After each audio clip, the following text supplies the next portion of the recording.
going on, folks? TFC get a result on the road. Probably not one we expected, Noel, but we'll take the draw with all things considered.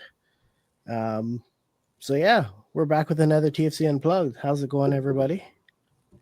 Well, that was, I think our thumbnail is going to say smash and grab. That was the definition of a smash and grab because I was predicting, I was having a chat in the group chat that I thought we were going to get smashed last night. 1-0 down after 4 minutes. It's a beautiful goal. It's a slide ball in. He plays him in. He puts it away. And you're like, oh, this is going to be a long night. This is going to be one of those nights we could get spanked 6 or 7. And no one did their job, right? If you look at that first goal, no one's at the races. Everyone's fast asleep. They just carved through TFC like it's thingy. And fair credit, TFC, did hang on and were hanging on for that first 15 minutes was like, oof. It was brutal. And it was. And I think the start of it is when I was a couple of minutes late. I literally just walked down as they were banging the first goal because I was doing something. And I was like, oh, man, I literally walked down, sat down with my drink and the ball's in the net. And I just looked at my youngest son and was like, are you kidding me? Already? I haven't even sat down. And then I was like, are we playing a 3-5-2? And then sure enough, we were playing a 3-5-2. And I'm looking going, why is Theo the left wing back? Like, this makes no sense to me, like 0 sense to me. Like, I just didn't understand what we were doing, why we were doing this. And then I realized, well, yes, I do. Because what he's trying to do, he's trying to stifle Philadelphia. He's trying to flood the lines at the back and make sure that they don't just do what they did in the first 4 minutes and carve straight through us. And as you know, I've watched an awful lot of Nottingham Forest play in 3-5-2. So I know how this goes. I know how this formation works. And I don't think TFC has the players to play that way. Now, Mihailovic came in. Obviously, that was the big debut. Everyone's excited to see him. And on the counter-attacking style football, a guy like Mihailovic is key. You do need that person that can take the ball, pick it up off somebody, and put a ball in behind and get somebody on the move. Multiple times, Brynhildsen wasn't where he was supposed to be. Multiple times, we didn't get a runner. And I was complaining at our lack of pace. You and I both like Spicer because he's got pace. And I was complaining about it for ages last night because, again, it's just if you want to play a fast counter-attacking style, you've got to have some horses that can run. Theo's got a bit of pace. He didn't get forward. Richie's got a bit of pace. He couldn't get forward. They were stifled. And so the runners from midfield, like Oso's not got the legs. So it just, again, I was disappointed. You and me talked the other day about who's going to be in the lineup. My biggest disappointment was not seeing Dominguez start again. And I just wasn't really thrilled with the first 25 minutes. Oh, you're on mute, Sean. Sorry about that. Yeah, with all things considered, after conceding early, I will take the fact that we were able to get go into halftime only down 1 with especially how the first 25 minutes played out. Now, I'm not going to reiterate your point on the pace. That's going to be something we're going to struggle with for the foreseeable future, right? At least for the rest of this year. Yeah, Kerr has some pace. It looks like the young kid Henry has some pace, but you don't anticipate at least Henry being a regular starter. He clearly has earned his recent contract with the senior team. Could also be boiled down to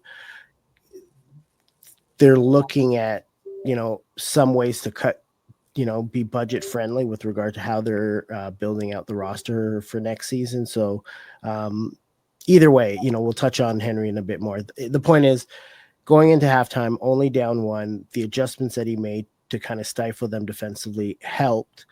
And I think when we went into the second half and were able to make some substitutions, I think that actually opened up the game for us where we were a little bit more effective. Because if you look at our tying goal, like it was, Mihailovic, shifting from the left to the right over to Henry on the wing, who used his pace down the wing and sent a beautiful, beautiful cross into the box, which I'll take the finish by Kerr. I will question if it was planned to be that way, because it kind of looked like he muffled it slightly. But again, I will take it because you know what? The team didn't collapse. The team kind of like held their ground. Gavrin made some good saves. You can't blame him on the goal. So all things considered, going against I believe at least going into last night, Philly were the league leaders. Yeah. So you're looking at the top team in MLS at the time. We snuck away with a point, and that's a good road result, right? And if you actually look at our last few road results, it's something to kind of be like, all right, you know what, there's positivities that you can take out of those, right? San Diego win those against top-notch teams in each conference that you're able to walk away with results where no one expected us to. Yeah, but I think if we said this all season, if you look at who we've played, when we play against the top teams, we do like to do this, sit deep and just defend. And we've got how many draws? We drew with Vancouver, we drew with Thingy, we won at Philly, we drew at Philly, we won at San Diego. Against the top teams, we are good to sit in a low bank. The thing is, if you want to see progression, if you want to see, you do need, like Mihailovic, let's just talk about him, because I thought he was excellent last night. I thought he was as described, as it comes on the label. He's what you expect from a 10, and I thought he played well. I thought he got clattered a few times, and the referee didn't issue yellows.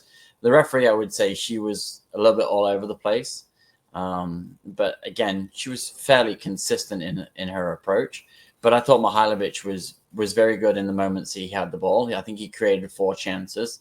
I thought he looked like the type of player that he needs some quality around him. And I think that kind of is the bit to me yesterday that, like, I sat there and looked at it and went, if he's got a bit more behind him and a bit more in front of him, he could be an absolute diamond. And that's a positive, and I thought that was very good. I thought his link up with Brynhilton was good, but again, I don't know whether it's Brynhilton. I don't know if it's the way we play, but we didn't really get him really that much involved. Mihailovic was looking for him, and again, there's obviously they haven't been that much time training and sync together, so that you have those moments where you can see them talking to each other, trying to point, like Mihailovic saying, "No, if you make this run, I can put the ball here." You kind of saw that. So, there is some good things in that. And I think TFC was gritty. I think TFC got into a lot of needless things, which maybe that's part of the plan, that we stopped Philly from really being it. And it was kind of, I think around 60 minutes, I think the commentary was like, this game is feisty and it's starting to get a little bit like nitpicky. And I think that's kind of how TFC want to play, where they just kind of cause a little bit of thing. And then obviously the big incident is them firing the ball at Gavrin after the whistle's blown, and it causes a bit of a scrum. And obviously, Kerr is pushes the player. He goes down. There's a lot of flopping around. Gavrin's taken one from point blank range, and I think it's McKinwar or whatever his name was, got a yellow card for Philly. But again, it was just a bit of shithousery going through there, and there was just a little bit of just stop, start. There's no real flow to the game, and I think that was intentional from TFC to try and keep Philly from just beating up on them. Yeah. I felt Richie. I tweeted last night that I said Richie looked uninterested. He looked uninterested in playing. Like, he looked more interested in having a punch up yesterday, which we do get from Richie, right? Yeah. And then Derby Flores, again, any other MLS ref, if you watch it, like I was messaging you earlier about this, if you watch that Vancouver game last night and the referee that they had, TFC would have finished with about 8 men if that was the same referee, that they had, because what they got a red card for was nothing compared to Flores, sticking his leg up in the air, right? Like, again, it's just, I tweeted it. I think it comes down to you have to know your audience with these referees. And I think these referees they haven't been good over the last couple of years. And I think we were lucky to keep 10 men, because I think on any other day, any other MLS referee would have probably sent him off. And, we dodged a bullet there. And I think that was the moment when he didn't get a red card. I thought, oh, we might steal one here. 94 minutes, 96 minutes, whatever. And I saw the 10 minutes go up. I'm like, oh, this might be on, right? And as you said, Henry got down the side, and that's a fantastic ball. And I think at the end of the day, pace is the thing that what got that goal. And I'm just going to emphasize it. Pace is what got that goal. And yes, DeAndre Kerr, he's got a couple of clutch goals this year, which is great. But again, at the end of the day, I don't think he's a striker. I think him and Henry should be the wingers. And I think that is something, personally, I think is something that should be happening this year. They should be going to two different strikers up front.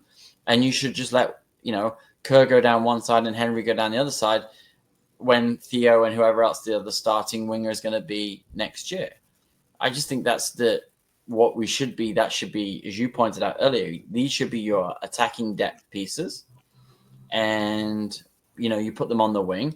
And it's like the old days when we used to put Sabasa Endo in, right? Just Endo had pace and you could get down the sides and cause a little bit of, problems late on to tired defenders. And I think, Henry's ball was fantastic. And, let's be real. Most teams don't substitute their left and right back. So if you already have, your wingers, your starting wingers who they don't have to be super pacey, but can put the run in and somewhat, tire out the defenders. Then you throw on in the 65th, 70 minute, a young player like Henry who has that pace, who can just like he's going to be beating those defenders. So now you're playing to your strengths, right? Where that defense, like no matter how good that defender is, after 70 minutes of nonstop running, he's going to get tired. Now you're putting on the young, fresh legs. That's going to make you more effective, right? So yeah, it may not have been to the 90+ minute that we did get the equalizer, but guess what?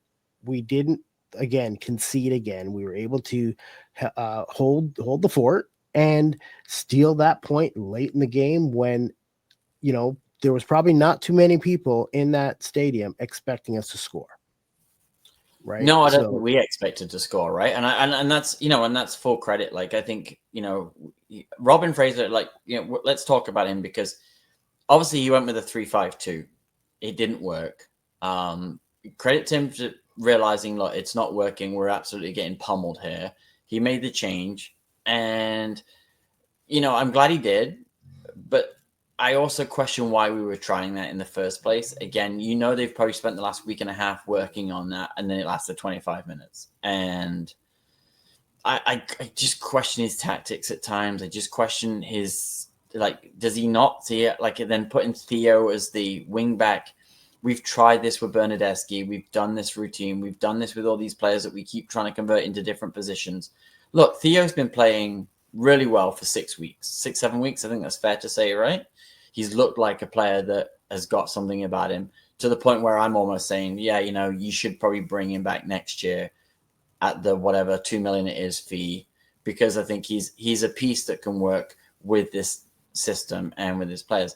And then for him to go and put him as left wing back again, it's like, come on, dude, why?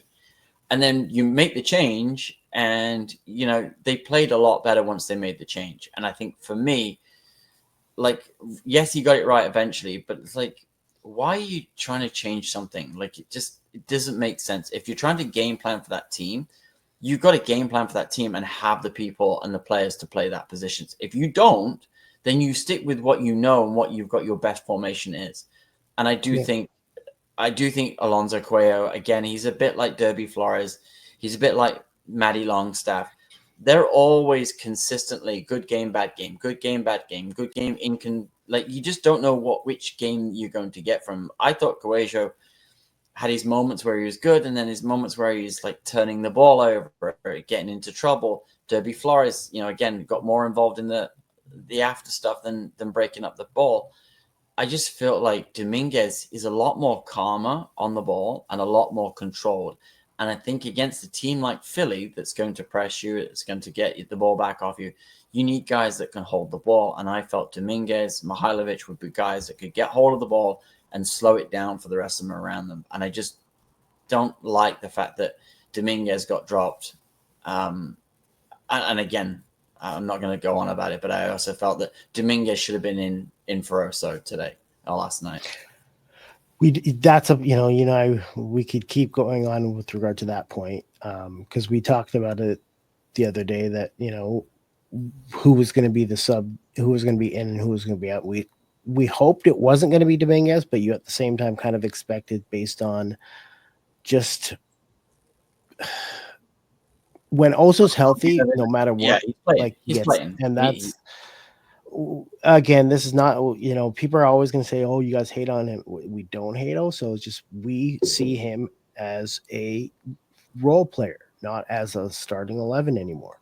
And we won't even focus on his contract. We're just talking about what he brings to the pitch, right? He's an asset, but I think he would be more useful coming in late in the game, similar to like a Henry. Like, you bring him in the 65th, 70th minute, and you're going to have somebody who again can be effective, but would be more useful at that later stage of the game than he is at starting. So that's just my take, and I think it'll be interesting to see how the lineup, what lineup he has this coming Saturday.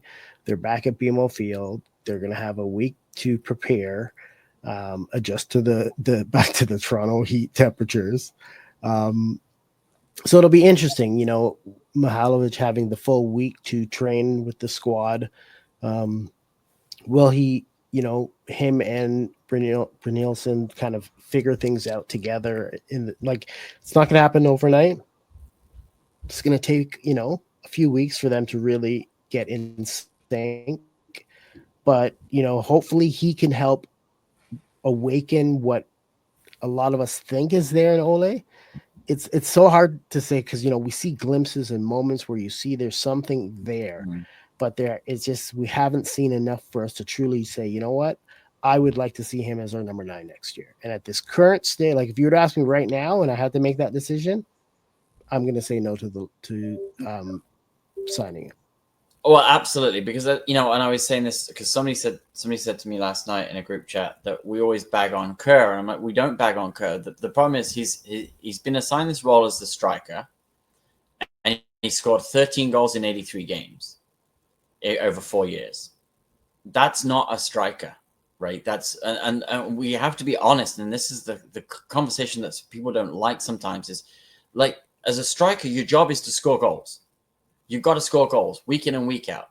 I look at the teams that are above us. You look at all the top teams. What are they doing? They've all got somebody that's on 15 plus goals in 20 something games, right? You've got Messi, Sturridge, the guy from Philly last night that set up the goal. There's these guys that are, and most of them, if you go down the list, are all designated players. Evander's the other one that's above him. So you go down the list and you look at, okay, well, if Ola comes in, he's got to be scoring at this kind of rate, because that's kind of the benchmark. If Robin Fraser and Jason Hernandez keep talking about being top of the league contending, you've got to have a striker that's also at the top of the league and contending. The reason why we did so well is because back in the day in 2017, you had Josie, you had Seba. Both of them were in that top contention of goals, right? We just don't have that. And that's the point about Kerr, and it's also the point about Ola, is they're not contending for goals. Yes, Mihailovic comes in and maybe gives them an option. Maybe Mihailovic kind of fills that Seba role and can weigh in with 10 to 12, 13 goals a season. But you still need someone up top that can bang the ball in.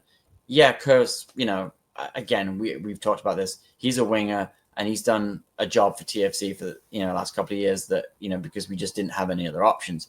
But we should have options. And I think one of the things that just for me is the lack of quality really stood out when Mihailovic had the ball last night. And there was moments like I looked at Raul Petretta last night, and I was like, that's again, I looked at some of the players that, you're playing against on Philly, and you look at what they're being paid.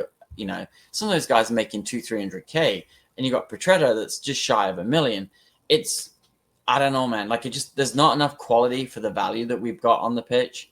And I think if they need to do a couple more signings over the next 2 weeks, I don't know how long this window remains open for, but we do need to add some help to Mihailovic and co in this window, because at the end of the day, we can't leave it all till January. We've got to get some things. We keep seeing all the GAM, TAM, spam trades coming in and international spots going out, which is great. That's fine. But we do need to get some help and support and some reinforcements.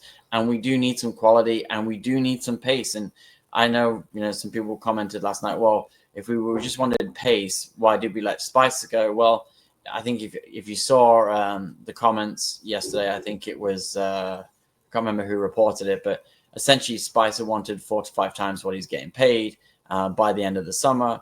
Hernandez said that's an easy no, and the option was to trade him. So they traded him away for that reason. But you still need pace. You still need some quality to go around. And Mihailovic, I like the signing. I said it the other day. He says the right things. The interview this week I thought was quite good, the press conference he did.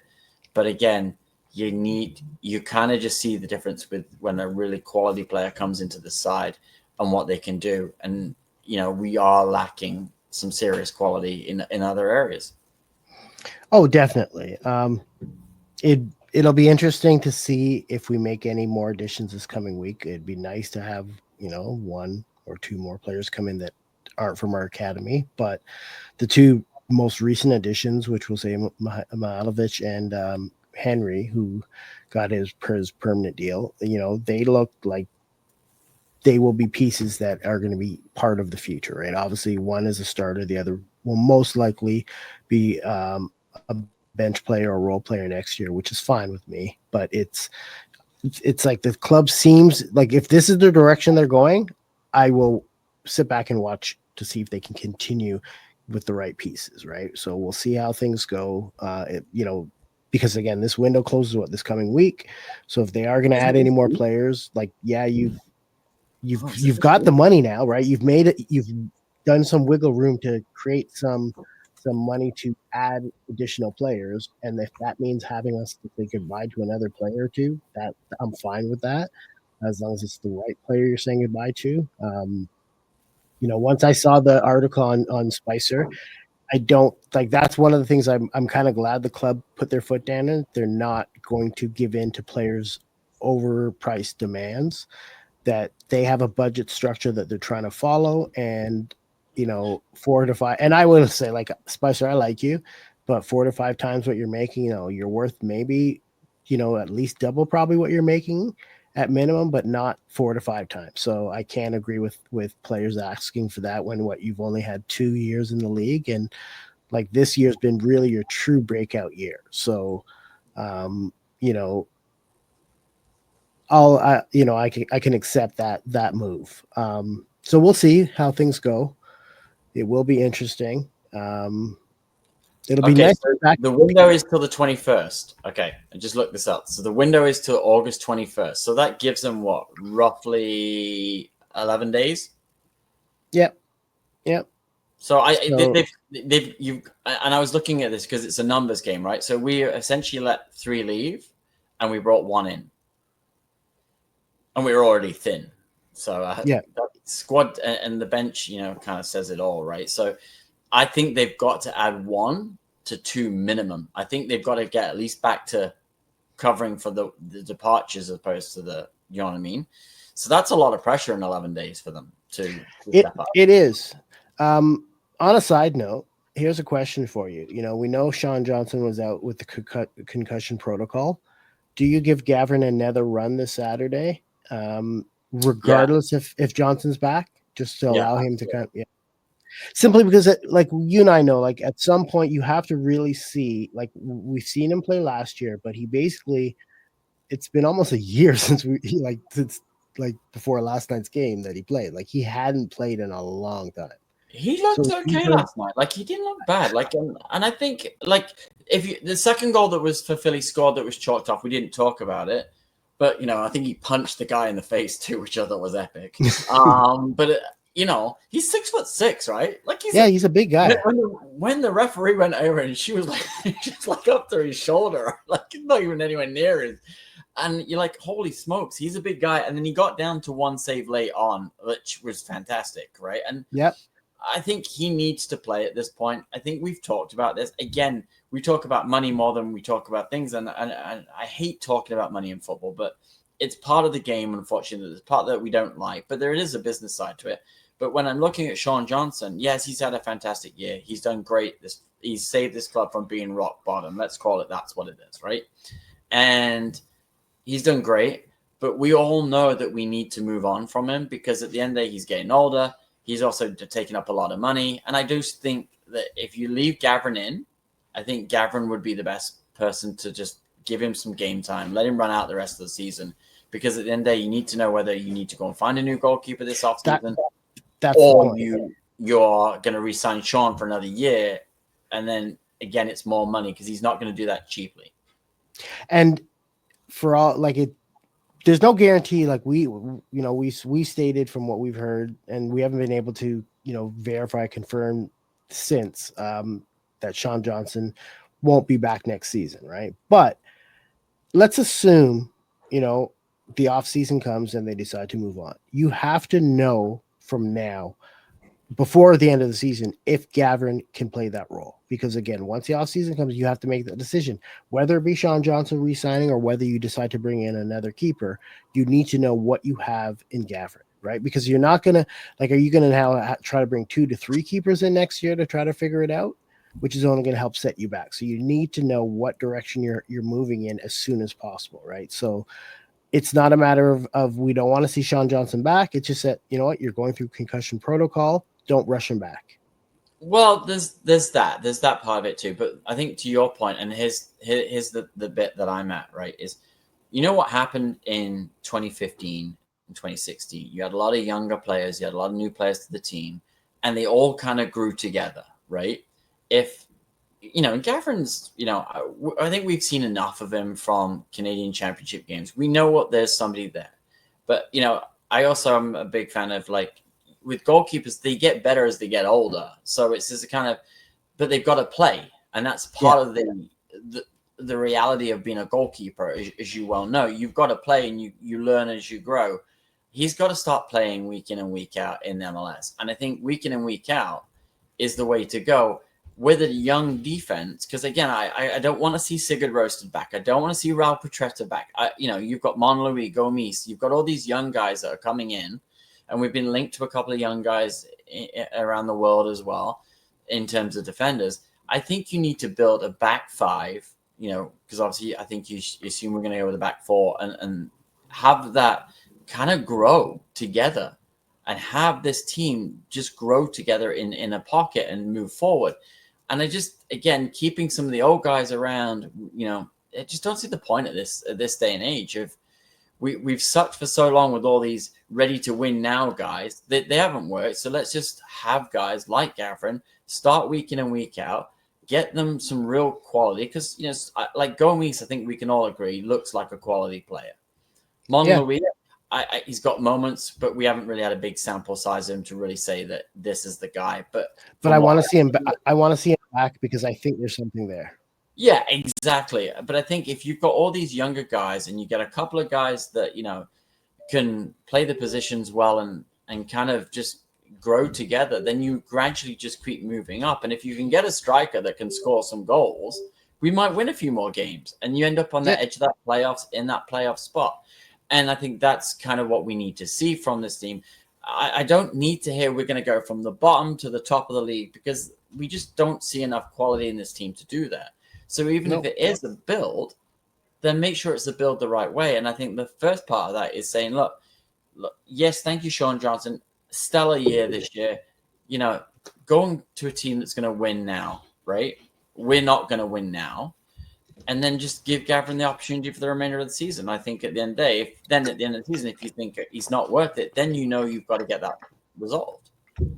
Well, and I also look at it from this standpoint, right? If you can, one of the reasons why I think it'd be wise for us to look at moving on from Sean Johnson now versus the end of the season is from a financial standpoint. He's got if value. you can get something, right? Because we know he's got value. So if there's something you can get, whether it be you're getting another player in return for him, I don't care. But he's of value, and we are limited on players of value, especially with so many of these same players out of contract at the end of the year, right? So I would rather us not see them like just walk away or us lose them for nothing. I'd rather us at least make something out of a few of them if we can.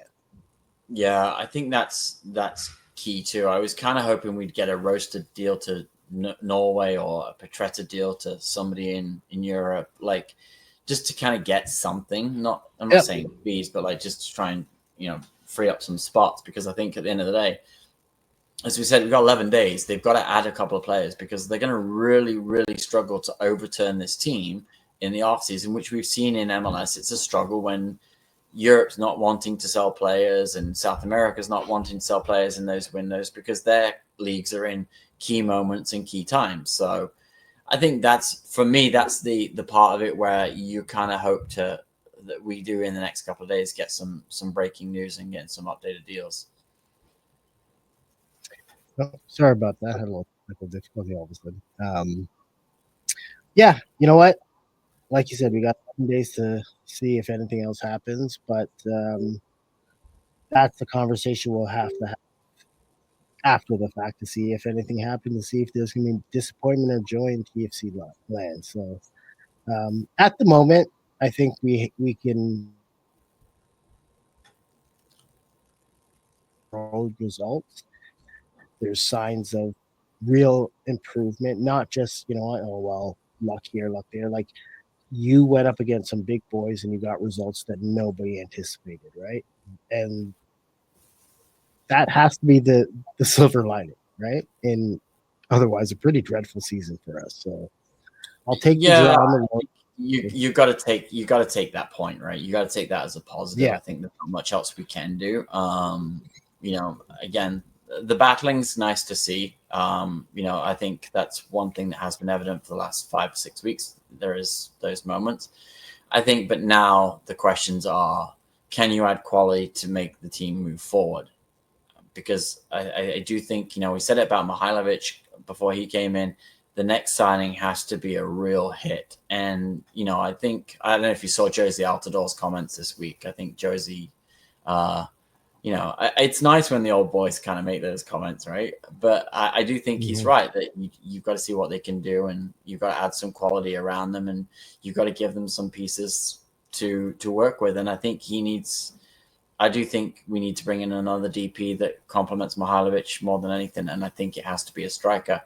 And I don't think that's Ola. I think it's, if he's the TEM striker, replaces Petretta in terms of the contract status, I think that's decent. But I think at the end of the day, I'm much more happier if we get a DP striker. Yeah, I agree. All right, folks. That's it for today with another episode of TFC Unplugged. Now, again, this is our new channel, new podcast. So let's get the subscriptions up. So make sure you're subscribed. Tell a friend, and tell a friend. And of course, don't forget to like. That's it for me, Noel. That's it for me. All right. Catch you guys next time or after next week's game. See you later. Peace. Bye. Thanks for watching. Like what you hear? Smash that like button. Subscribe now.